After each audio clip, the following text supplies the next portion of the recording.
सुप्रभात बच्चों, मैं Kailash Chandra Behera police high school Sundargarh से आज का सूरदास के पद के बारे में अध्ययन करेंगे। सूरदास हिंदी साहित्य के भक्ति काल के एक प्रमुख कवि हैं। उनको हिंदी साहित्य में सूर्य के साथ तुलना किया जाता है। उन्होंने कृष्ण को अपना सखा मानते हैं। उनके बारे में आज हम अध्ययन करेंगे। सूरदास पहला पद के बारे में आज हम अध्ययन करेंगे।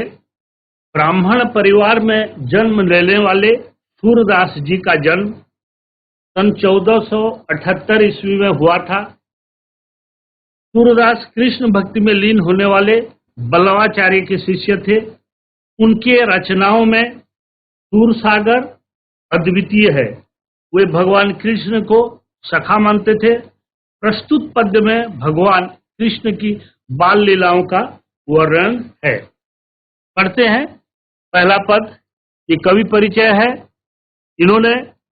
इनका प्रमुख है सूरसागर, जो कि अद्वितीय माना जाता है हिंदी साहित्य में। अब पढ़ते हैं उनका पहला पद। मैया मोही। देखिए बच्चों, ये ब्रज भाषा में लिखा गया है। सूरदास जी ब्रज भाषा में अपना कविता लिखे हैं। ये सुनने में जरा अटपटा लगता है, पर इसको समझने के बाद बहुत ही अच्छा लगेगा। मैया मोही दाऊ बहुत खिजायो, मोसो कहत मोल को लिन्हो, तू जसुमती कब जायो। कहा कहो यही रीस के मारे, खेलन हो नहीं जात। पुनी पुनी कहत कौन है माता, कौन है तुमरो तात। गोरे नंद जसोदा गोरी, तू कत श्याम शरीर। चुटकी दय दय हंसत ग्वाल सब, सिखे देते बलबीर। तू मोही को मारन सीखी, ताऊ ही कबहु न खिझे। मोहन मुख रीस की ये बातें, जसुमती सुनी सुनी रिझे। सुनहु कान्ह बलभद्र चबाई, जनमत ही को धूत। सूर श्याम मोही गोधन की सौ, हो माता तू पूत। अब इस पद का कठिन शब्द जो है उसके बारे में हम चर्चा करेंगे। मैया, मैया ये ब्रजभाषा है। मैया का अर्थ है माँ। मोही, मोही का अर्थ है मुझे या मुझको भी होगा। ताऊ बड़े भाई, यहाँ बड़े भाई बलराम के लिए बताया गया है।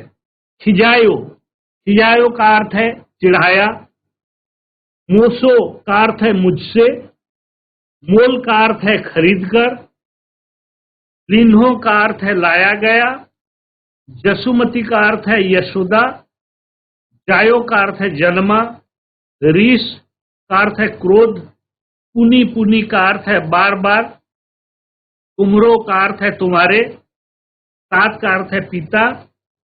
कत का अर्थ है क्यों या किस लिए भी होता है। श्याम का अर्थ है काला, जो काला रंग को समझा जाता है। चुटकी का अर्थ है अंगूठे और पास की उंगली से बजाना, वो है चुटकी। ग्वाल गोपाल। सिखे का अर्थ है सिखा देते। बलबीर का अर्थ है बलराम। मोही का अर्थ है मुझे ही। दाऊ का अर्थ है यहाँ बड़े भाई बलराम के लिए बोला गया है। चबाई का अर्थ है चुगलखोर। धूत का अर्थ है शरारती। गोधन का अर्थ है गाय रूपी धन। सौ का अर्थ है शपथ, या हम सौगंध भी कह सकते हैं। अब इसके भावार्थ पर आते हैं। देखिए, प्रस्तुत पद में कृष्ण माँ यशोदा शिकायत करते हैं। किससे शिकायत करते हैं? प्रस्तुत पद में कृष्ण माँ यशोदा से शिकायत करते हैं। क्या करते हैं देखिए। बलराम दाऊ मुझे चिढ़ाते हैं। जब ग्वाल बाल के साथ में खेलने जाते हैं, बालक श्री कृष्ण साथ में बड़े भैया बलराम भी रहते हैं, तो उस समय होता क्या है, बलराम दाऊ मुझे चिढ़ाते हैं, बड़े भैया बलराम मुझे चिढ़ाते हैं। ये शिकायत कौन करते हैं? बालक श्री कृष्ण माता यशोदा से शिकायत करते हैं। यशोदा माँ ने तुझे जन्म नहीं दिया है, इसलिए मैं उनके साथ खेलना नहीं चाहता। क्या बलराम भैया क्या कहते हैं? यशोदा माँ ने तुझे जन्म नहीं दिया है, इसलिए मैं उनके साथ खेलना नहीं चाहता है। तो देखिए, बलराम का कहने का अर्थ है बालक श्री कृष्ण को माता यशोदा ने जन्म नहीं दिया है, इसलिए देखो वो खेलने नहीं जाते, उनका दिल नहीं करता है, बालक श्री कृष्ण का दिल नहीं करता है कि वे बड़े भैया बलराम के साथ जाकर खेलें। वे बार बार पूछते हैं कि कौन है तेरे माता पिता। तो क्या बोलते हैं? बलराम कहते हैं कि वे बार बार पूछते हैं कि कौन है तेरे माता पिता। बाबा नंद गोरे हैं, यशोदा माँ गोरी है, तू क्यों काला है। देखिए यहाँ तर्क, बलराम बड़े भैया बलराम क्या तर्क प्रस्तुत कर रहे हैं। क्यों बालक श्री कृष्ण यशोमती का पुत्र नहीं है। वे कहते हैं कि कौन है तेरे माता पिता। बाबा नंद गोरे हैं। बाबा नंद किनके लिए लगाया गया है? यहाँ कहा गया है बाबा नंद, नंद राजा के लिए कहा गया है कि बाबा नंद तो गोरे हैं और यशोदा माँ भी गोरी है, तू क्यों काला है। इसका अर्थ है माता पिता दोनों गोरे हैं और तू क्यों काला है। इसका अर्थ यही है कि तू इनका पुत्र नहीं है। तो यही बात सुनने के बाद क्या होता है, ग्वाल बालक मुझे चिढ़ाते हैं। सब ग्वाल बालक क्या करते हैं? चिढ़ाते हैं। किनको? बालक श्री कृष्ण को। तूने सिर्फ मुझे मारना सीखा है, बलराम भैया पर कभी गुस्सा नहीं करती। तो बालक श्री कृष्ण माता यशोदा से कहते हैं तूने सिर्फ मुझे मारना सीखा है, बलराम भैया पर कभी गुस्सा नहीं करती।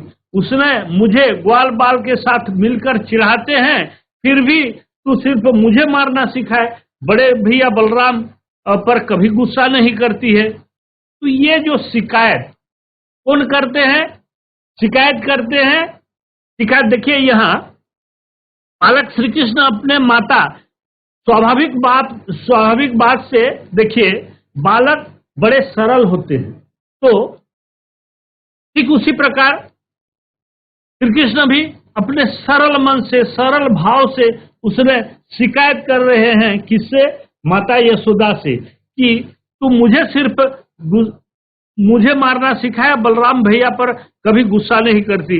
मोहन के मुख से गुस्सा और गुस्सैली वाणी सुनकर यशोदा खुश हो जाती है। मोहन के मुंह से, बालक श्री कृष्ण के मुख से गुस्सा और गुस्सैली वाणी का अर्थ है गुस्सा जैसी बातें सुनकर यशोदा खुश हो जाती है, मन ही मन प्रसन्न हो जाती है। और माँ यशोदा कहती है कान्हा यह बलराम चुगलखोर है और जन्म से शरारती है। क्या कहते हैं? माता यशोदा कहती है कि कान्हा यह बलराम चुगलखोर है और जन्म से शरारती है, ये जन्म से दुष्ट है, ऐसी हरकतें करता रहता है। ये बालक क्या है? बलराम चुगलखोर है और जन्म से शरारती है। मैं गोधन की कसम खाकर कहती हूं कि मैं तेरी माता और तू मेरा पुत्र है। माता यशोदा कहते हैं मैं गोधन की कसम खाकर, मैं सौगंध खाकर कहती हूं। किसकी सौगंध खाकर कहते हैं? गोधन की, गाय की सौगंध। मैं गाय की सौगंध, गाय की शपथ खाकर कहती हूं कि तू मेरा पुत्र है और मैं तेरी माता हूं। तो ये देखिए बालक श्री कृष्ण का जो शिकायत है उस पर माता यशोदा अच्छी तरह बालक श्री कृष्ण को समझा रही है। इस पद के अंतर्गत प्रश्नोत्तर कार्यक्रम में अब हम आते हैं। निम्नलिखित प्रश्नों के उत्तर एक एक वाक्य में दीजिए।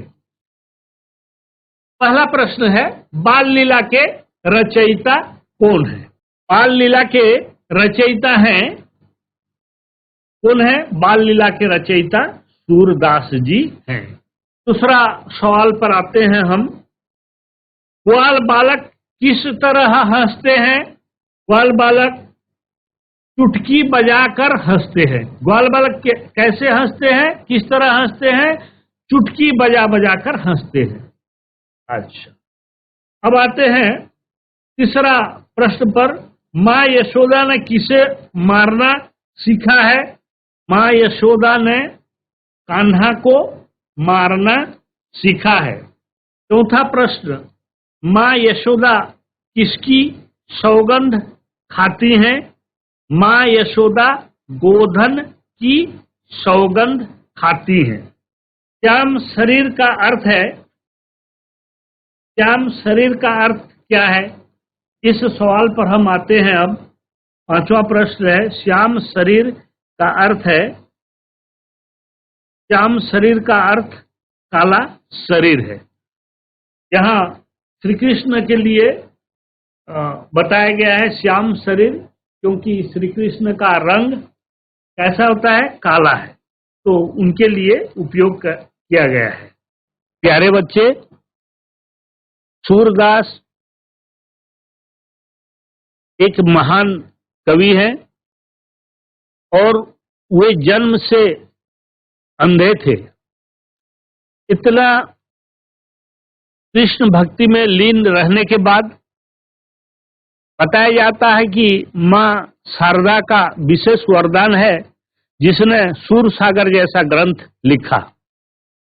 इसमें भगवान श्री कृष्ण का बाल लीला का वर्णन बताया गया है या लिखा गया है।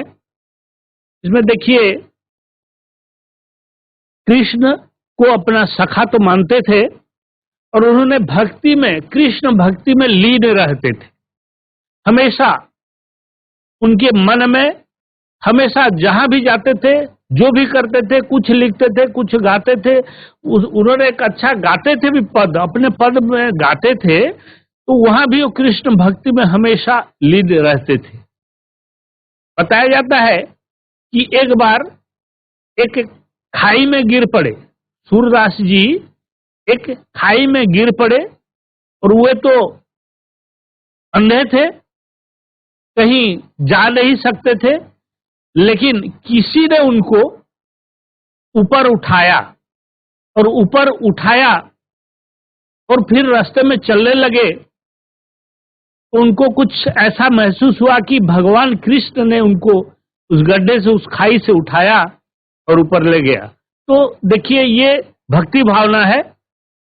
हमेशा उनका मन प्रसन्न रहता था, भक्ति में हमेशा भगवान के भक्ति में लीन रहते थे, कृष्ण भक्ति में। इसलिए वे भगवान कृष्ण के बिना एक पल भी रहना उनके लिए मुश्किल था। हमेशा जहां भी बैठते थे, कृष्ण का भजन, कृष्ण का कीर्तन, कृष्ण के बारे में उनके भक्ति गीत लिखना। इसलिए उन्हें, देखिए, एक कहावत है, सूर सूर तुलसी शशि। अगर सूरदास को सूर्य के साथ तुलना किया जाता है हिंदी साहित्य में, तो तुलसीदास को शशि यानी चंद्रमा के साथ तुलना किया जाता है। निश्चित रूप से बच्चों, ये पढ़ने वाली है, समझने वाली बात है। ये हमारे धर्म, हिंदू धर्म से लाया गया है और निश्चित रूप से इस पद को पढ़िए और बहुत ही लाभदायक होगा। इसको पढ़िए और ध्यान दीजिए। निश्चित रूप से आप लोगों के लिए, हालांकि ब्रज भाषा में लिखा गया है, लेकिन समझने के बाद आप लोगों को बहुत अच्छा लगेगा और समझ में भी आ जाएगा। धन्यवाद।